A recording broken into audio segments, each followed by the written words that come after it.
going on, guys? How are you? I'm good. How are you, Ethan? I'm doing good, Will. I'm doing good. Nathan? I'm good as well. Everything's good. 7 p.m. Eastern, 6 p.m. Central. We'll we'll have Yeah. to we'll have to get that sorted out. Make sure that all our times are right. Because you guys all communicate in Central. Yeah. So we're rolling over here. I blame this on Indiana because my brother used to go to college in Alabama, and so to do the drive from Wisconsin, I would go down through Illinois, which is Central Time, and then into Mm. Indiana, which is like some Central, some Eastern, and then somewhere in Kentucky flipped back to Central, and then Tennessee and Alabama were both Central. So I blame this on Indiana and Kentucky, but It that's whatever. is kind of our fault. Like northwestern Indiana is also like Central Time Zone, and then most of the rest is Eastern Time Zone. So I feel like also the showchoir.com times are probably confusing as well. Oh, for sure. Yeah, I mean it's just tough because like you got like Ohio is like in Eastern time zone, some of Indiana's in Eastern time zone, but then like Iowa's in Central time, and then like California's like on Pacific or something. So yeah, who even knows what they're doing out there? But no, I love my California Yeah, Flyers. But and they don't even start till March. What is this? yeah, All right. Well, everyone who's in here, I appreciate you guys joining us. This is our first time doing this, so I mean, we could have some bumps in the road, but welcome to the Show Choir Nation. This is basically going to be a live stream podcast we're going to do on Mondays, or at least try to do every Monday, recapping what happened and looking forward to the upcoming week. So thank you for tuning in. My name is Ethan. Uh, so a little bit about Homeroom Show Choir itself. It started out as Barstool Show Choir. I believe I started my junior year. And as soon as I started it, a pandemic hit. So it was kind of a way to be able to do show choir without being able to do show choir. Um, and after it gained a small following after our annual show choir madness tournament, we were able to grow a little fan base, and now we're here today. And I was able to have Will join me last year, and it's been a pleasure. He's helped me sort of guide this into more of a blog sent and be able to actually get content out on a regular basis. And now we're growing faster than ever. I think we're up to maybe 7 people now or 8, and we have some in the wings about to join us, I believe. So it's really exciting time, and of course, Happy New Year, and that means it's comp season. So, again, thank you for coming along with us, and we're excited to start this comp season with you guys. yeah, absolutely. And like something I just want to put out there is that like we're still open to people, right? Like we still have Yes. for Iowa, nobody for California, nobody for New England. So like if you want to cover show choir in any capacity, we have the form on our website. So just go and fill that out, and we'll be happy to have you come along for the ride. Yeah, feel free to fill it out at any point in the season. We're always checking in on it, because the more the merrier. We want to be able to expand our content across the whole country, so we're not missing anyone. That means the East Coast, so all of those Daniel Hands and Andovers and Connecticut and Massachusetts, even down south. We want to be able to hit up Alabama, Georgia, Mississippi, which I mean those are able to even be combined into some, but we would like to cover those extensively. So especially Iowa and California, those are some major ones with some major choirs with everything changing all at once. I feel like those two states kind of like change the course of show choir every year. So yeah, if you are in those areas or you know those areas and you would like to come join us, please feel free to fill out the form on our site. And yeah, are you guys ready to get this thing going? Yeah, absolutely. What's the first topic you got for us to talk about? Well, so I mean, first off, Happy New Year, guys. Happy New Happy Year. New Year, 2024 new show choir season. So excited. It's insane because my brain hasn't switched over to like it's that time of the year. Like I have not done like my research I probably should have been doing before this, but I mean, we know the basics going into this, and I kind of feel like this year I feel more anxious to get the season going than previous years. Do you feel the same? Yeah, and I mean it's just because there's so much like anticipation from so many number one, great shows that happened last year, right? Like we had a lot of breakout groups, and we had a lot of groups that I think like overperformed where they were trying to be. But then also you have all of these groups who, because of certain changes, all of a sudden this year are like ready to pop off the paper and onto the stage, you know? So Mhm. I agree with you there. And like you said, it feels like that we're not quite there. In Indiana and California, it feels like we're not quite there because we don't really start till the first week of February. Indianapolis has that first big week of February 3rd, and then California a little later. But we have to switch focus and be like Iowa and Ohio starts this week, and we have some pretty good groups that are going this Saturday, the first Saturday Yeah. of 2024. Yeah, it's also Illinois is pretty early too. We usually have some groups here in Illinois that like to travel up to Wisconsin or Iowa, and they start really early. But I think we start usually around the third weekend of January. So us starting right now is like, man, we really got to get this thing going. So to start off, welcome again to Show Choir Nation, and our first topic, we're gonna start off with we're gonna go to Indiana. So Nathan, if you can help us with this one, with Lafayette Jefferson, Mark Myers, big, big acquisition from Lafayette Jefferson bringing in Mark Myers. Do you guys have any thoughts on it? Well, if Nathan's unavailable at the moment, I'll step in here quick. For those of you who don't know him, Mark Myers just completely lit the world on fire at Wabunsee Valley in Illinois from roughly 2006 to 2015. I mean, he remains the last director to have beat Clinton. And so he, in essence, is still kind of alone on the top of the mountain of show choir directors. And so he left Wabunsee Valley to get a master's, and then he just kind of disappeared from curricular choral directing. And then he went to Esperanza out towards Los Angeles for a couple of years, but now he's back at Lafayette Jefferson. And so I think John Satterfield was there before him, and Eric Van Cleve before John Satterfield. And so that's like really a lot of show choir royalty right there if you look at Jeff's last three directors. Oh yes. And I do like it's so incredibly easy to get swallowed up in Indiana's large mix division. Like there are just so many groups that'll chew you up and spit you out if you don't have an A+ show every year, right? And I think that Lafayette Jefferson has kind of become one of those groups where, you know, the other Lafayette schools, they don't do show choir, right? West Lafayette doesn't do it either. They have nobody really around themselves, maybe Chesterton, but that's still an hour up the road, you know? So with Mark Myers finally coming back in, not finally, but with Mark Myers coming, I think this is a chance for Lafayette Jefferson to say, hey, we're still here, we're still valuable, and we're here to contend. Oh, Yeah, for sure. I'm excited to see where Lafayette Jefferson will be this year. I feel like definitely they haven't been one of those top groups at every competition in Indiana. Like you said, there's a lot of other top groups in Indianapolis, particularly Carmel, Center Grove, Franklin Central. So if you're at a competition with one of those, it's definitely difficult to even be like second, third, fourth. And I'm really excited to see Lafayette Jefferson. They're one of more of those historic choirs, like you mentioned, return back to that top placing again and challenge those top indie groups. They are not really in that metro area, that breeding ground that we have, competition ground.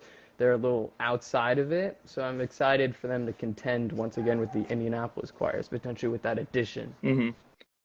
Like you were saying, Will, I believe I saw Lafayette Jefferson uh, either 2 years ago or a year ago. It's all foggy right now, but they always have these electric shows, like stuff I would not even expect from like not just an Indiana choir, but any choir. Like they have their use of props kind of like just shot off the page to me.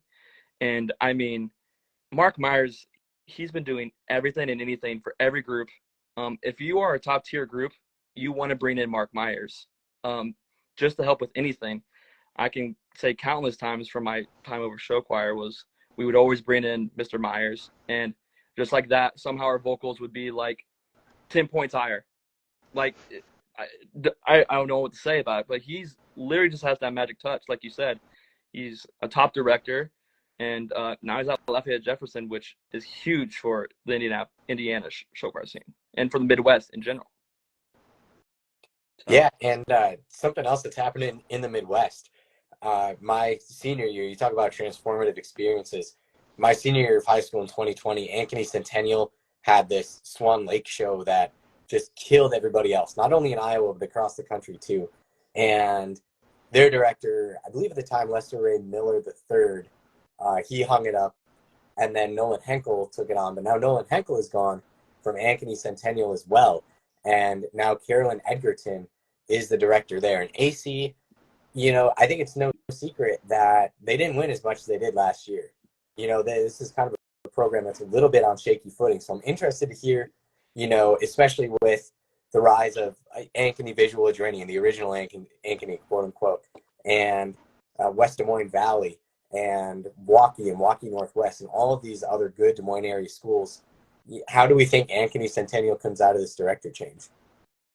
I feel like out the gate, of course, I think it might be a little shaky, but again, it's a strong program. It's a strong school.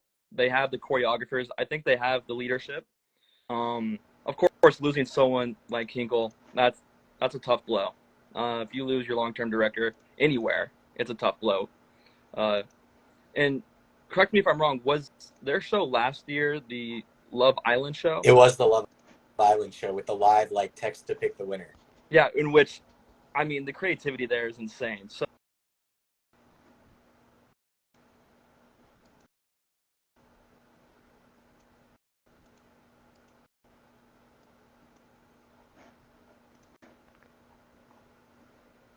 but again, it's going to be really interesting to see how it unfolds as time goes on. Yeah, Nathan, any thoughts, or is this a little bit out of your wheelhouse? A little bit out of my wheelhouse. I am looking at showchoir.com. They had 2 fourth places, which, looking back at their past, is not where they are standard-wise. I know you were mentioning just how competitive Iowa is getting. Do you think this change will put them back up to where they were? I think it was a few years ago they had an undefeated season. Yeah, I think it's just so hard to be undefeated in Iowa. And we're going to get to undefeated groups in a little bit here, but 2 of last year's undefeated groups were from Iowa, and Johnston specifically was from the Des Moines area. But man, it's just so hard to make progress these days. And the other interesting thing for me, and so I'm just going to punt on this question. I don't really know. I'm going to throw my hands up, see my hands. I don't know. But the one other interesting thing to me about Ankeny Centennial is that while the name of their top group, Spectrum, stayed the same, and they're back when Ankeny Centennial opened in 2013, there was a whole debacle about naming. So if you want to spend a lot of time learning about show choir group names, Google Ankeny Centennial show choir names and set the filter to 2013. But their group, Eternal Rush, stays the same name. But then their advanced women's group goes from Remix to Vortex. So I think it's interesting that Caroline Edgerton, not only coming in as a new director, she's also changing the names a little bit too. And it could be purely a semantic change, right? Yeah. That could be, not indicative of anything. But I look at that and I say, okay, perhaps there's a new philosophy going on here. And if it's something different, perhaps it's something that's going to move them up. Yeah, that's great input. I didn't even notice that the change happened. If something like that happens, that means they definitely want to make their mark kind of right away, and they want to let people know that they are, or that she is ready to take over this program by storm. And I'm really excited to see how it turns out for Ankeny. Yeah, absolutely. They are hosting the Mid-Iowa Show Choir Champs this weekend. So somebody will for sure get a look at their show. It's not in a competition setting, but then they do debut at Linn-Mar next week. So we'll find out early where Linn-Mar or where Ankeny Centennial is. Which that is also huge, being able to not start off competitively, but be able to get your show out there, get yourself on the right step. Because I know that was kind of always the game plan at my alma mater, being our first competition was the one we would host, so we can at least get our footing in. So that is also huge. And of course, Linn-Mar, that comp is always stacked. I don't know off the top of my head if I looked, but I know that they're going against some top tier Iowa competition, like per usual. Yeah, it's going to be them, Prairie, Iowa City High, Cedar Rapids Kennedy, Cedar Rapids Washington, Cedar Rapids Jefferson, so all 3 Cedar Rapids public schools, plus Urbandale, Western Dubuque, Omaha South. So, that's 9 choirs right there that all make finals on a regular basis. So we will find out very, very soon. how Ankeny Centennial will do. I think one group that we will not find out particularly soon how they're going to do is Clinton at Shea. And our good friend of the site, Brad Davis, has a Southern Show Choir live stream coming up at 9 p.m. Central, either 8 or 9 p.m. Central, I believe. I think it's 9. So after you're done watching this, head over there and watch his. And he probably knows more about this than all of us do, but something's definitely happening at Clinton because in spring, all the press releases went out, all the local news coverage came out that Nick DeZernes was going to come over from Omaha West Side Middle School and lead that group. From what I am hearing, he is now no longer the director of Clinton Attaché. And I have not heard a reason behind that. I have not heard why that is. And then I heard that in the end, everything old is new again. And David and Mary Fair are back at the helm of Attaché. I don't know if you guys have heard anything about this, but especially because we were briefly touching on Attaché when we were talking about Mark Myers, this is just not a great sign for me that a program of this caliber that is used to things happening a certain way, number one, that Max Lyle is done after only 1 year at Clinton, and number two, that Clinton all of a sudden has gone through another director just without even seeing the competition stage hall. Oh, for sure. I mean, the whole scenario, of course, outside looking in, you're always like, what's going on at Clinton? Is this going to affect them long term? But I just think it's almost hats off to how their program is run because they want the right person in there. Again, not knowing any of the circumstances. They're just trying to find the right fit. And, of course, we love to see the Fairs always in show choir. So, and as long as it leaves Clinton where they are, as long as this event to them doesn't change internally within the choir as a program itself, how they carry themselves and how they think they should be perceived. I mean, yeah, I hope nothing. I don't want to assume anything because that's not the right way to go about it. So I'm glad that the Fairs are back in show choir, and I hope that there's nothing too crazy going on with it. Yeah. I hope that they can get back on the right foot because Clinton's one of those groups when their first show gets on YouTube, you definitely want to tune into it to see exactly what Clinton brought that year. They're such a good group, just consistently that good. And I think the main reason we're touching on it is because they were so such a great group. But like if they were there's a lot of smaller groups that have this consistent turnover and they never able to find their stride. So I'm really hoping that this doesn't become a hiccup in the way that Clint has been dominating the Southern scene. Yeah, and I guess this is a good segue into our segment on undefeated groups because Clinton, as they have been for every year since 2014, they were an undefeated group last year, and Clinton is only doing their traditional 3 competition schedule this year, right? And they don't start off until Homewood, which is, I believe, February 6th. I believe it's the middle of February. So Clinton will be competing at Homewood, and then Petal, which I believe is the next weekend. I think it's the 23rd of February. And then Heart of America, Orlando, which I think is either March 2nd or March 9th. So we won't see how Clinton will do until then. I mean, if you believe the prelim scores from some competitions last year, I think it was Northeast Jones. I think Brandon was in like a handful of points of them. I don't know the exact number, but I think Brandon was close to them at a certain point. And so Brandon is locked and loaded and ready to go. And the Woodwards are back at Brandon as directors, and Stephen Todd is back there, I'm pretty sure. So, it's not like Clinton is just going to have their way with the South again this year. But I don't know. It's going to be very interesting. I think Homewood is a very competitive competition every year.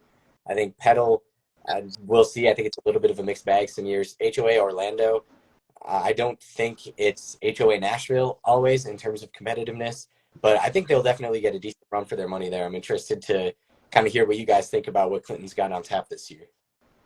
I feel like every single year we're always asking, is this the year? Is Clinton going to drop one or maybe even drop a caption? But the thing is, though, is if I do feel like if it didn't happen like the previous 2 years, it's kind of hard to think this year it would, unless especially with bringing the fairs back. So it's like, if it didn't happen the last 2 years, I think Brandon has a great shot. If I'm thinking off the top of my head, Petal is always great.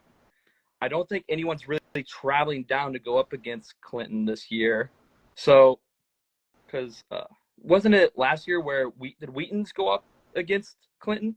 Yeah, Wheaton-Warrenville South, I believe, went up against Clinton at Biloxi. No, I think they went up against Brandon. I think it was because Clinton won over Northwest Rankin and Pearl River Central at Biloxi. Okay. So I think it was Brandon, but I think the Classics dropped both major captions to Brandon. And if Brandon was definitely an undercard to Clinton, that puts Wheaton-Warrenville South not only below Clinton, but below Brandon too. So I think even if there was any kind of serious threat from the Midwest, I think that is going to be incredibly hard to beat Attaché on their own turf, right? Like their last loss was. Of course. So, yeah. Yeah, so, but I mean, if it is, and if Attaché does have all these factors kind of influencing how the season happens, Brandon can sneak in there. Petal can sneak in there. But again, I really don't know who's going where, but I hope one of those matchups comes into place. And I mean, that's a week I'm definitely keeping my eyes on for sure if it does. One thing I want to emphasize is that Clinton, compared to all the other groups that we're going to talk about that went undefeated last year, like you said, they have their 3 traditional comps. Like a lot of other groups have like 5, 6, 7 comps. We'll discuss Carmel next, which has 5 comps this year. But yeah, Clinton sticks with their 3. I mean, they still have decent competition. Like you said, they're going up against Brandon, but it's always to be said, like, should they be going to California? Should they be going to, I mean, they are going to a Nationals event this year, so they're doing that. Should they have more competition? But I think they're a group that they're so good that they don't need to prove themselves by like winning 7 competitions a year. They can go to their 3, completely dominate. Well, not completely dominate because Brandon's there, and a lot of other good Southern show choirs are within reach. But like they show each week that they are number 1 in the South. Excited to see though if someone can take them down, but we don't know yet. We'll see. And speaking of takedowns, Carmel is a group that was not taken down last year at all either. And Nathan, we're getting back a little bit into your bread and butter here with Indianapolis. I think Carmel was definitely really battle-tested last year, going up against most of those major Indianapolis area show choirs. This year's schedule, Pike, Chesterton, Franklin Central, Lafayette Jefferson, and Brownsburg. I think I'm going to toss this one to Nathan first. Number 1, what did you see out of Carmel last year that made them so good? And number 2, I see Chesterton and Franklin Central on there. I think those are usually pretty competitive. Pike seems to be heavy at the top most years as well. What do you see out of Carmel for this year? Yeah, so Carmel, they had the hometown show, which was what a great show.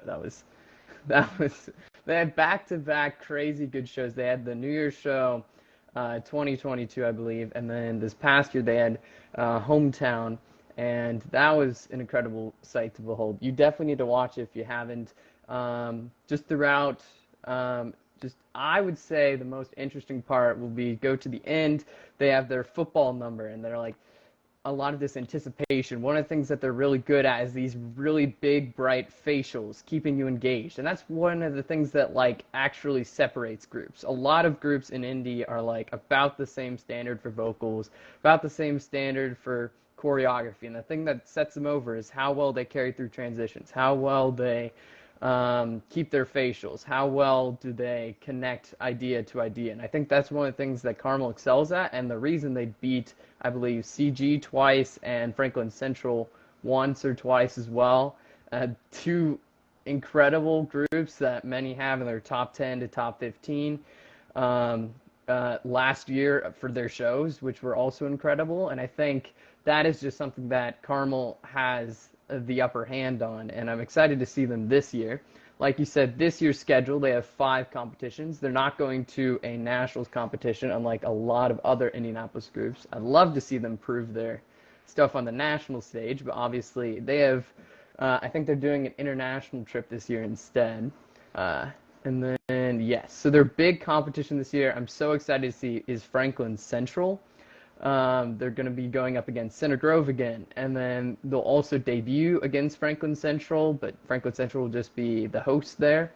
But then they'll also be against Fishers and Brownsburg, 2 other Tier 2, I would say, in Indiana, but they could definitely knock off a top Carmel or CG group. But that's the one I'm looking for, the main one. But their opening weekend, like you mentioned, is against Pike.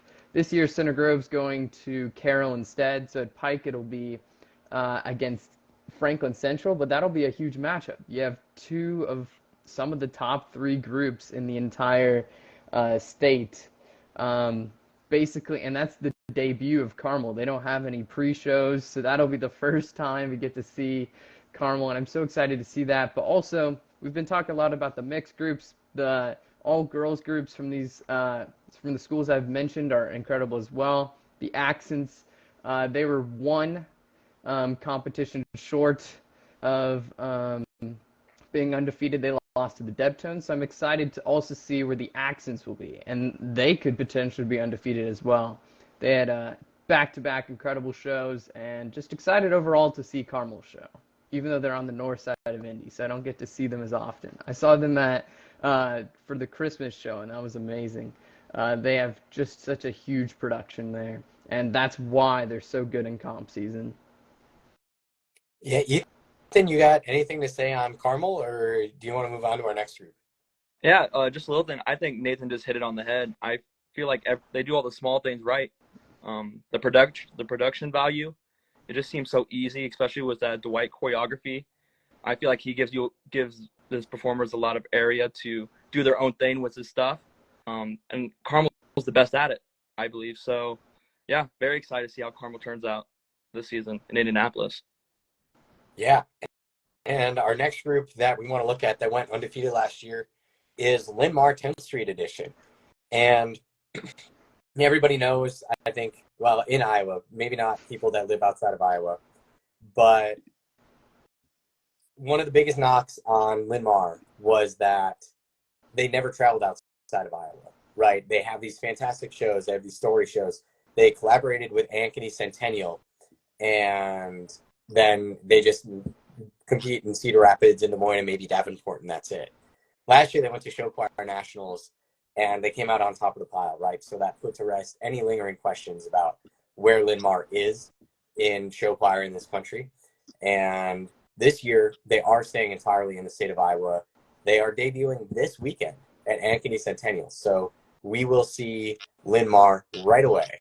And then Cedar Rapids Prairie, Urbandale, and Cedar Rapids Kennedy. And so they wrap up on the last Saturday of February. And I don't see anything that'll change. Trent Bugowitz, Lexi Bugowitz, both still there.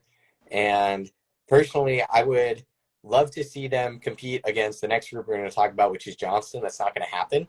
But I'd love to hear what you guys think about where Linn-Mar is headed this year.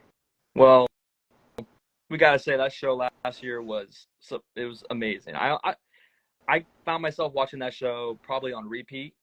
Linn-Mar just always produces these high caliber shows, and sometimes I don't even know how. Like, they always have these individuals who go above and beyond in their shows, and they're almost like maybe like show choir royalty. Like, after like week 2, you're always like, oh, I've heard of that person, or oh yeah, they have like this little stint in their show. I feel like their group really brings the best out in their performers. I really do wish that they were going up against Johnston. That's kind of a big blow to me. But again, it's kind of like Clinton. They're not up to the same high caliber as Clinton, but you think of Linn-Mar and you think of, oh, like that's a group right there. That's tough.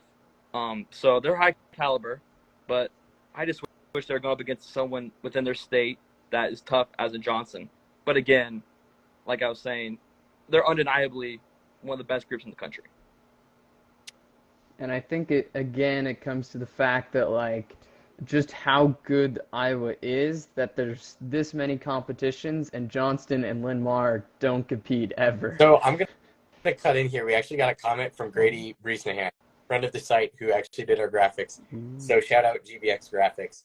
I actually read my show sheet too fast. So we will see Johnston versus Linn-Mar at Urbandale on February 16th.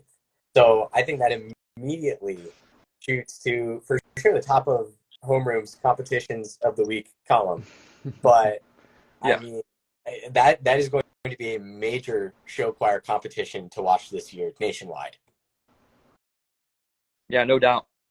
I mean, all eyes are going to be on Urbandale that weekend. February 16th, correct? Correct. Yeah. Yeah. So that is, yeah. So Grady, good catch. I just thought I read my Johnston schedule too fast. So Johnston's going to be at Gretna, Urbandale, Davenport Central, and Southeast Polk. And so Johnston, not starting off this Saturday, but starting off next Saturday as well. I had the pleasure of seeing Johnston live last year at UNL, and I believe that was their first competition of the year as well. And I would have guessed it was their first competition of the year during prelims, but I would not have figured that during finals at all. Like the amount of changes that they made from going from a clearly first place show to an even more clearly first place show during that finals was incredible, and they rolled the entire season. They're not going to have that luxury this year. Going up against Linn-Mar, even if you win, is not going to be considered a roll by any stretch of the imagination, right? But I think Johnston, other than that, we talk about Ankeny Centennial perhaps coming back. Linn-Mar, I think right now is at the top of the pile in Cedar Rapids. Johnston at the top of the pile in the Des Moines area. I think these two are generally set to continue that, unless you guys see some change coming on the horizon for either one. No, I do not. I think it's going to stay the same. I really do. I do think there's also not a lot of changes you see in show choir just because of how good the directors are at establishing their programs. And these two programs are those steady programs that are just going to stay the dominant force in their metro area. So it'll be really exciting to see that battle versus the Des Moines metro area versus the Cedar Rapids metro area. Which metro area brings a better choir? And I definitely like Johnston. They seem, at least just watching their last show, don't watch a whole lot of Iowa. I will be watching a lot more this year when I find time. But last year's show, it has a lot of similarities to Indiana groups. Just, I think a lot of their choreo and blocking they have a lot of angles. They do huge vocal moments, and I think the interesting thing going against the Linn-Mar is that they are trying to go off the cuff a little bit more. They have a lot. I was watching last year's show, and I think they're barefoot the whole time. That's an interesting element, but it really adds to the show, I think. And then also a lot of their blocking is untraditional. It's more dance blocking. You have a group over here, a group over there, a group over there, and they're all in their own, doing their own thing. And I think that's the next element of show choir. But Johnston is a more traditional type that originated in Indiana, where there's a lot more group similarities in choreo, a lot of big vocal moments, and I'm excited to see which one comes out on top. I think those two will be the top for Iowa this year, unless some big surprise happens, which sometimes there are. Yeah, and moving on to a circuit that was completely full of surprises last year, we now go to the California circuit, and our last major undefeated group from last year, which is Los Alamitos Sound Effects. And Los Al was a group that, by all measures, was not supposed to be undefeated last year. Los Al, got too many L groups going on. Los Al, last year at the start of the season, wound up behind John Burroughs' Powerhouse. But then, thanks to a time violation by Burroughs, they wound up on top. And then that happened again later in the season, So, and obviously, we're not here to debate the merits of time penalties and show choir. That'll be an off-season episode, not mid-season episode. But, Los Al somehow comes out of this undefeated. And so I'm sure 10 years from now, people are just going to look back and say, oh, it was another Los Al undefeated year, right? But it was not supposed to be this way.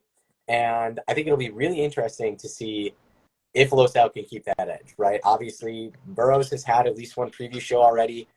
I think Burbank might have had one. I don't know if Los Al has had one. And Los Al we're not going to see until March, right? So all these Iowa groups are wrapping up in February, and Los Al doesn't even start till March. It's a whole nother planet. So I'd love to hear your guys' thoughts on where Los Al is going to blend in among boroughs, and if you think Burbank can make a challenge this year as well. I almost feel like you can't even predict what happens in California.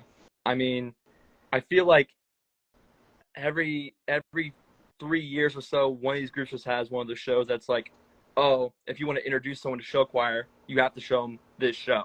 Like, over the top production. I feel like I'm watching a Broadway musical anytime they come anywhere near where I am and I have the chance to watch them. But yeah, I feel like a massive one, of course, which we're gonna be talking about the whole year, is definitely them going to Wheaton. I mean, high, crazy caliber competition with some of the best groups in the nation. It's basically the place you want to be if you're a top tier or group. And I mean, if I look back at last season, I'm looking here, I really like to scale it off of what they did last year, Los Al, against some groups that are kind of in that area. And last year they did go up against groups like Marysville, Carroll, and even Ankeny. So, and Daniel Hand, I mean, those are all high caliber groups in their respective areas. So, them coming to Wheaton, that's going to be such a big test for them because I don't know how they really do it in California. I'm just guessing they're always in auditoriums. But Wheaton's also in a gym. The whole thing is in a gym. So, that transition is going to be huge. But against California itself, I can almost say I always have them in the top two in what happens during the season. But again, you always have Burbank or John Burroughs, and they're always little time to shine where they just go and they're like, this is our season this year. We're going to run this season. But again, everyone's always nipping at each other's heels over there. And it's always a fun watch. So yeah, it's going to be tough for Los Al.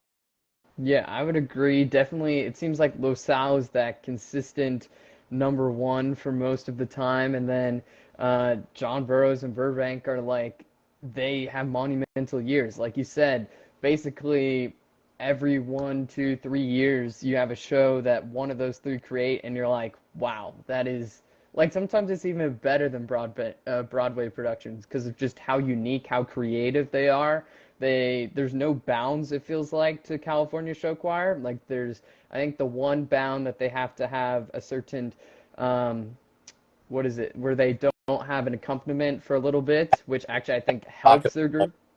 You got to do 60 seconds of acapella somewhere in Yeah, your show. 60 seconds of acapella, which I don't know how Indiana groups would do that, but they'd probably succeed. But that is such a huge difference in California, and I think it actually helps them when they're facing other regions that they have that acapella moment that they can feature their vocals, and that definitely helps them because you don't really have that separation in a lot of Midwest shows. They have the accompaniment the whole time.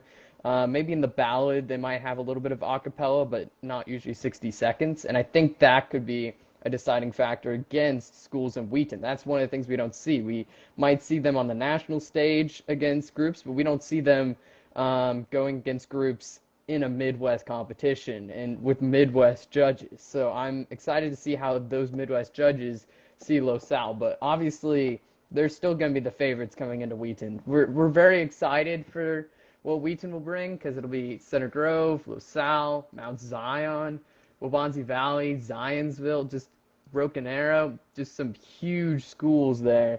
I'm going to try to go. I think most of you mentioned you're going to try to go. It's a competition of the week for sure, March 9th, and maybe of the year. Yeah, and one final thing that I want to say on Los Al is that you guys pinned it down pretty well. It's like Los Al, like right at this moment, is 1A in California show choir, right? And then John Burroughs is 1B and Burbank is 1C. They're all number one. It's just a matter of splitting hairs within that number one title. So I'm pretty sure there's a good chance we see all three of these at Oceanside, which is an incredibly late season competition. It's like April 20th or something, but I'll still be super excited for that.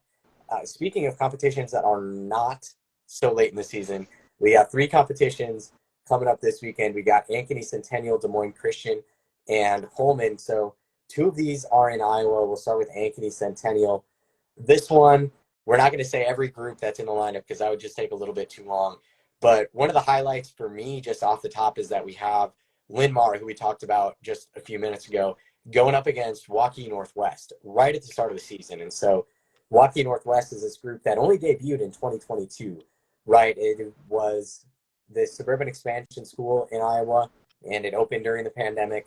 And 2022 was their first year. And 2023, they looked like a group that had been performing for decades. And so for me, this will be a really interesting, just early season matchup straight out of the gate. It's a little light on competitive depth down the field. There are only 4 groups in the varsity division. But, you know, I think that this is a marquee Iowa Titan versus Iowa Titan matchup that we are treated to on the first weekend of the season. Oh, yeah, for sure. Right out of the gate, you always need something that just grabs your attention for show choir season, and I think this might be it. Yeah, I don't, off the top of my head, I don't know many programs who's done what Waukee Northwest has done. Straight out of the gate, just going up against Titan show choirs like you mentioned. The only thing around my parts where it's kind of like that was Chatham Glenwood, but it also took them like 5 years to become a national kind of power for that run they had. So having a group like Waukee Northwest just come out of the blue and just take Iowa by storm, and having all these marquee groups in Iowa kind of be like looking over their shoulder like, oh, they're just, you know, the rookie. They aren't going to come up on us. And here they are, Titan of show choir. And so, yeah, this matchup is going to be insane. It's going to be it's a great opener for show choir. Yeah. And I think another thing mentioning just that it's the first weekend of the season is just that one of these groups is going to finish second, and they're going to want to come back, make a lot of changes, and try. I'm not in depth about the whole Iowa schedule. They might not face each other again, but definitely they'll want to come back for vengeance and basically revamp parts of their show that they might have not thought were the best, and then have to come back and try to beat some of these other powerhouses. But yeah, such a great matchup for the first weekend of the season. Another thing that I think is going to be very interesting. So the only other 2 groups in the varsity division are La Crosse Central from Wisconsin and Sioux Falls Jefferson from South Dakota. And Sioux Falls Jefferson kind of falls into that same boat as Waukee Northwest. Suburban expansion school, well, I guess Sioux Falls is urban. So urban expansion school opened during the pandemic. Sioux Falls Jefferson also has won competitions already in their short show choir tenure. I don't think that they're going to be ready this year to play spoiler on these top 2. I think that they do sit in the driver's seat for the 3, and La Crosse Central is going to have to give them a run for their money for the 4. But another interesting battle. And so just to give a shout out to some of the more non-traditional show choir fans, 2 prep groups are going to make finals, right? And so you have women's groups for Sioux Falls Jefferson and Linn-Mar, and then you have mixed preps group for Waukee Northwest and Linn-Mar. And so it'll be interesting to see what combination it is, because it could just be the mixed groups from Waukee Northwest and Linn-Mar. Linn-Mar could have 3 groups in finals. It could be Sioux Falls Jefferson and Waukee Northwest. You know, that's the other thing, is that since there's so few groups in the varsity division, it'll also at the bottom of finals be this very interesting plug and play of who's the best of these undercard divisions. And I think that's one of the interesting things about some of these smaller competitions that do have finals is like that's huge for a prep group or huge for a women's group that you get to basically go again.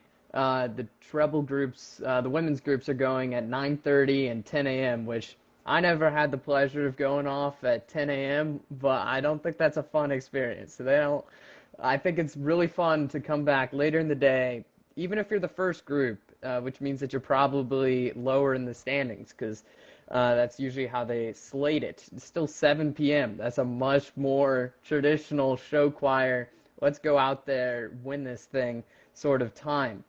I really like the competitions that, or I do like the larger competitions, but the smaller competitions allow those prep groups and those all-girls groups to have those opportunities.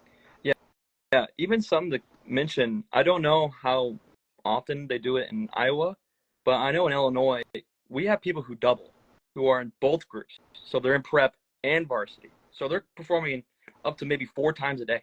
So having these small competitions where, like Nathan said, you get to go again and you're going at maybe like 8 a.m.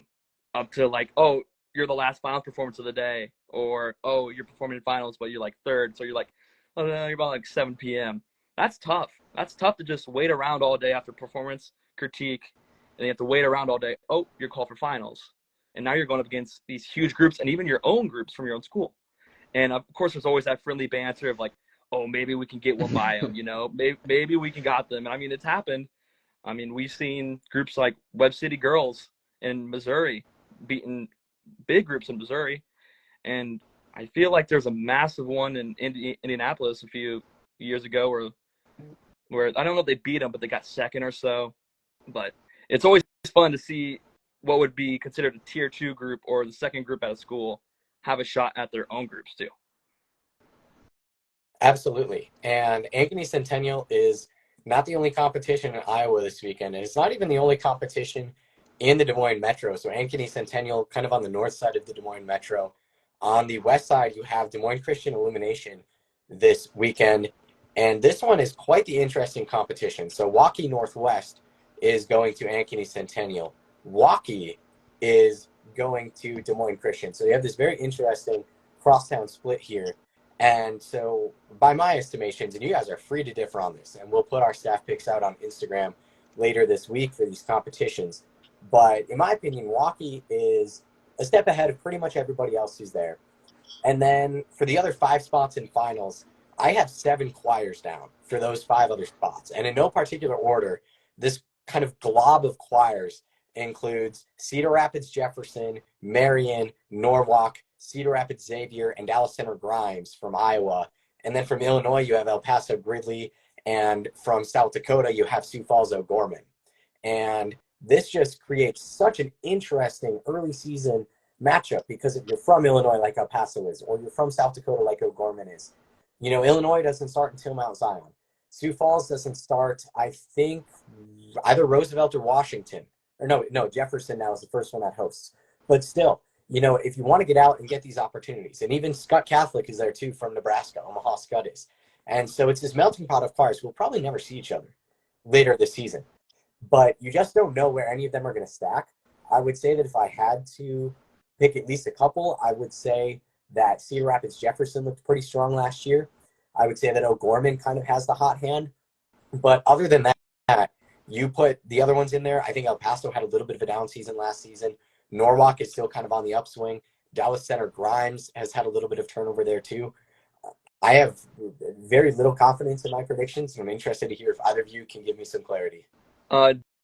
Definitely not, Will. Definitely not. These are the kind of competitions I love, because you have no idea what's going to happen. Like, even for Wheaton, I have an idea of what's going to happen, maybe. This, no clue.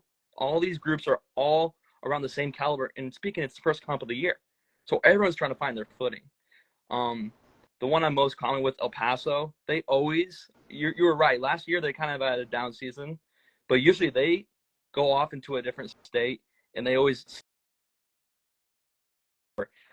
place top 2.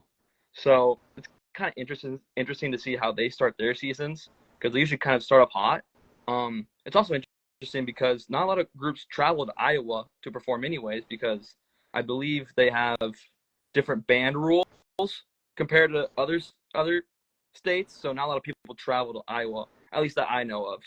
But yeah, but this is tough. Like Dallas Center Grimes, I've always I remember when we were first doing rankings, and I would be looking into this group like, this group might be the most solid, consistent group I've seen in a while, where they're just they're constantly in those top 3s, or they're constantly just sitting there at 4th.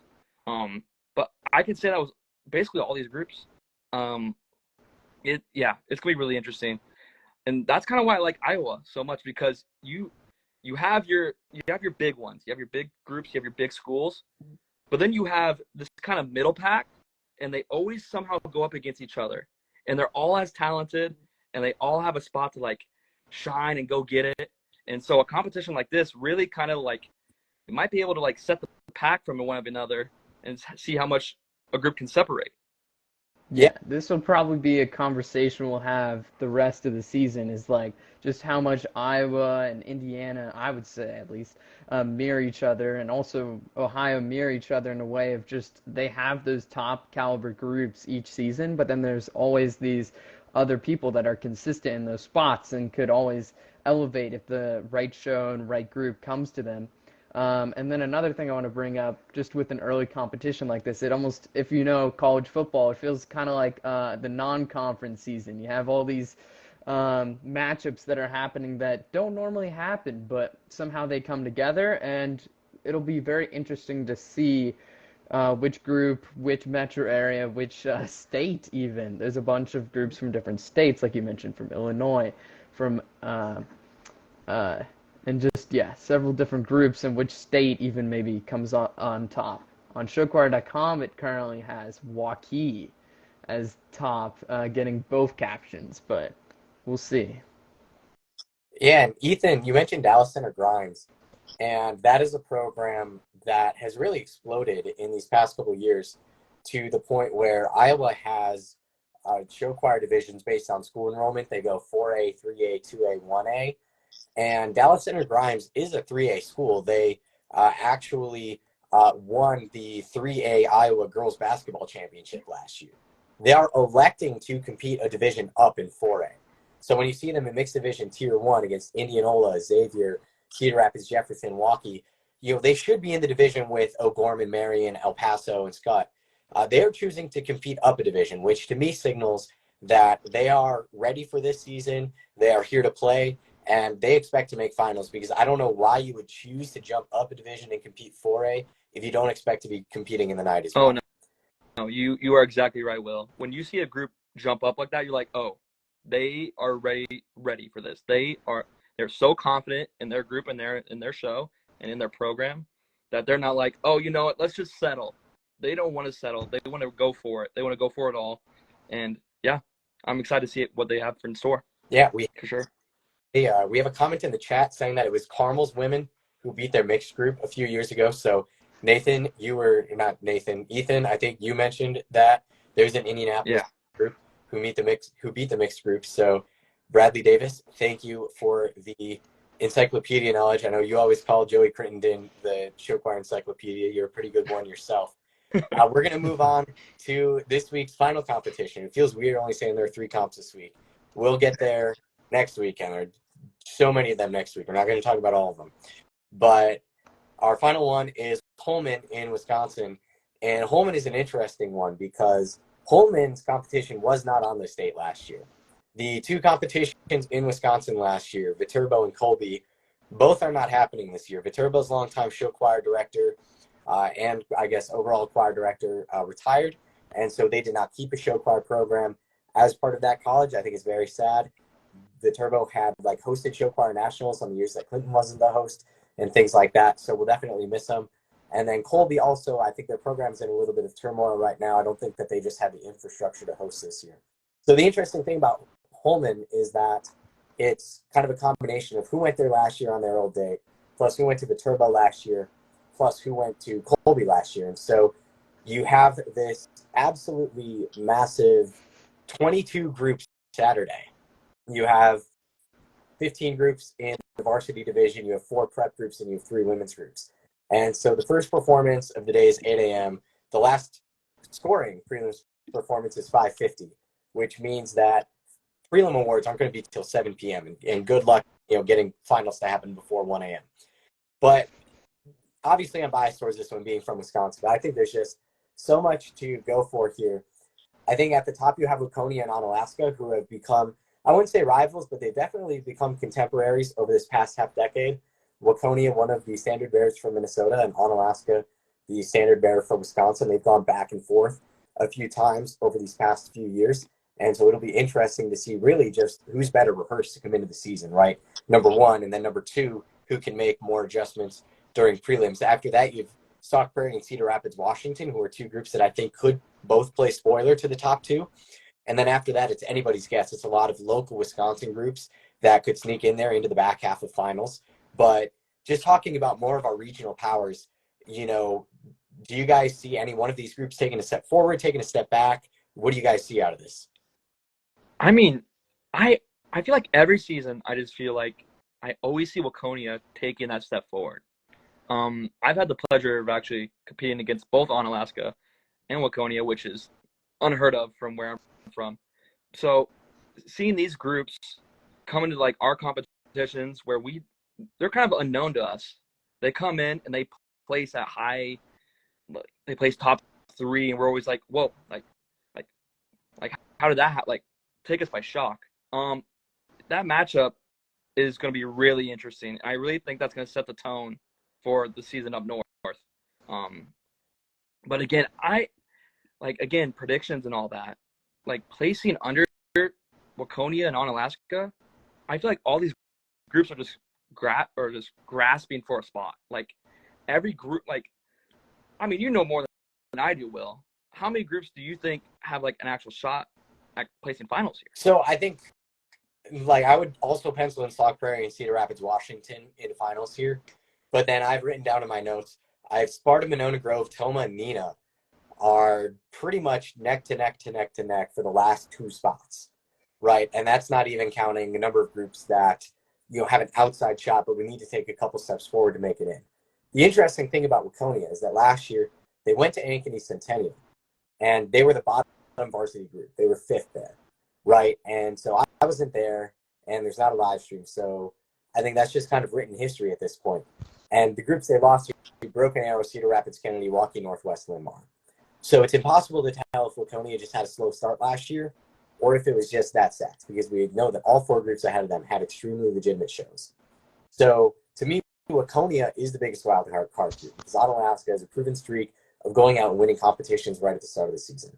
To me, it's going to be wherever Waconia falls. And then also I think Cedar Rapids, Washington is the group here that has the potential to play spoiler. So that's what I would really be looking for.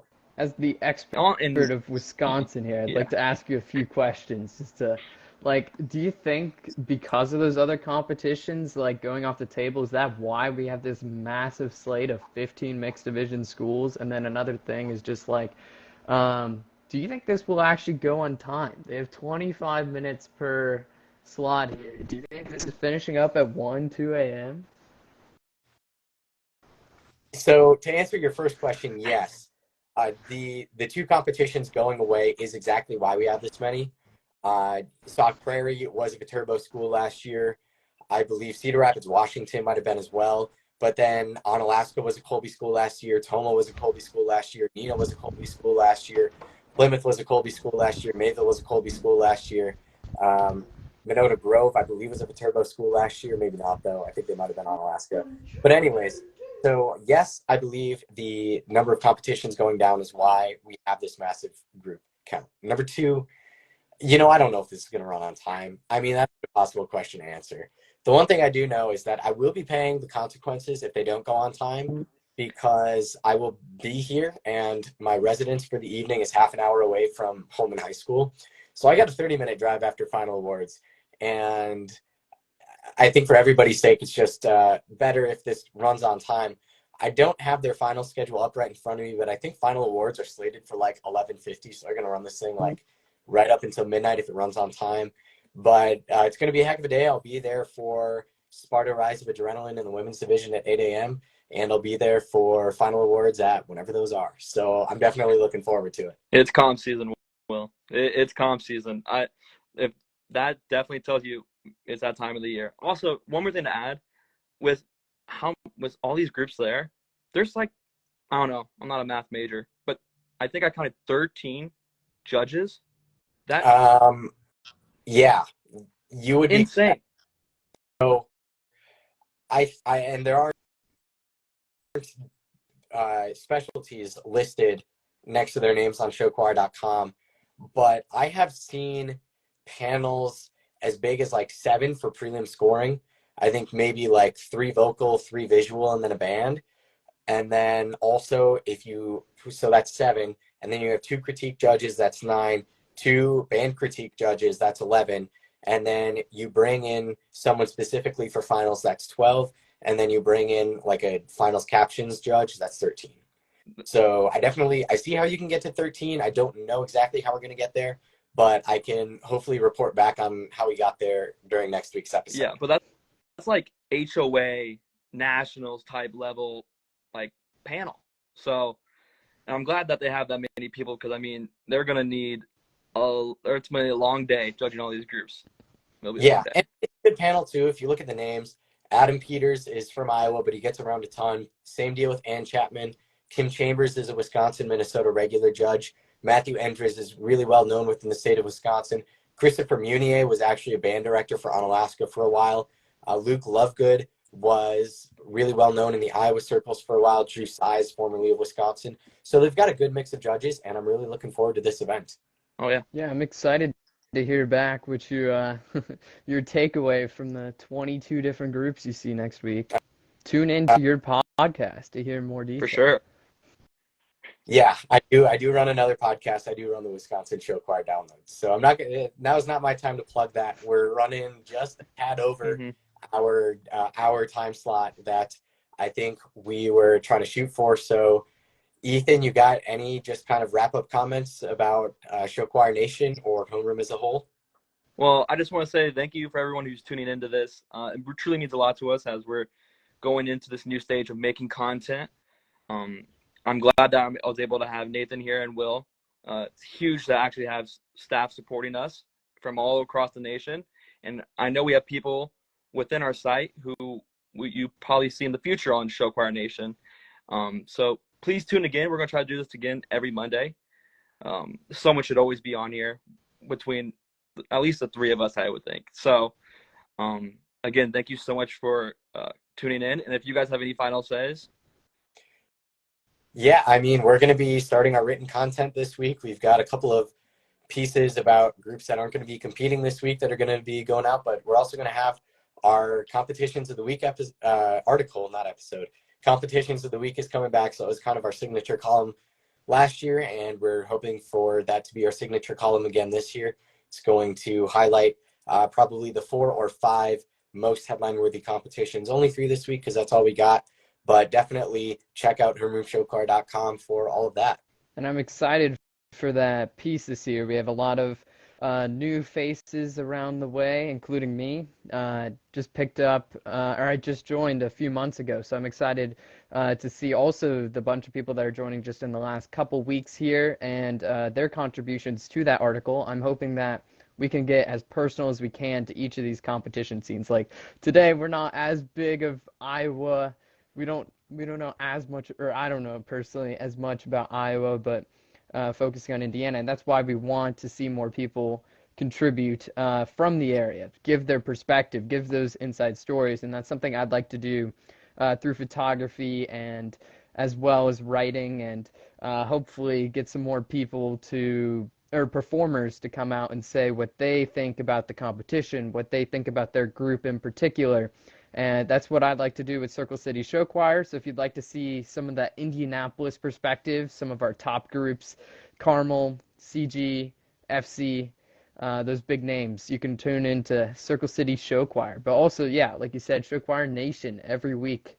We'll see how many times we all come together, convene. It'll be a very busy year, I'm sure. But hopefully we can do a lot more of this. For sure. And just one last thing going off of that, if you want to join the team, please feel free. We're always taking in new members. We have the link up in our blog on our site, so please go fill that out. We're always looking at it.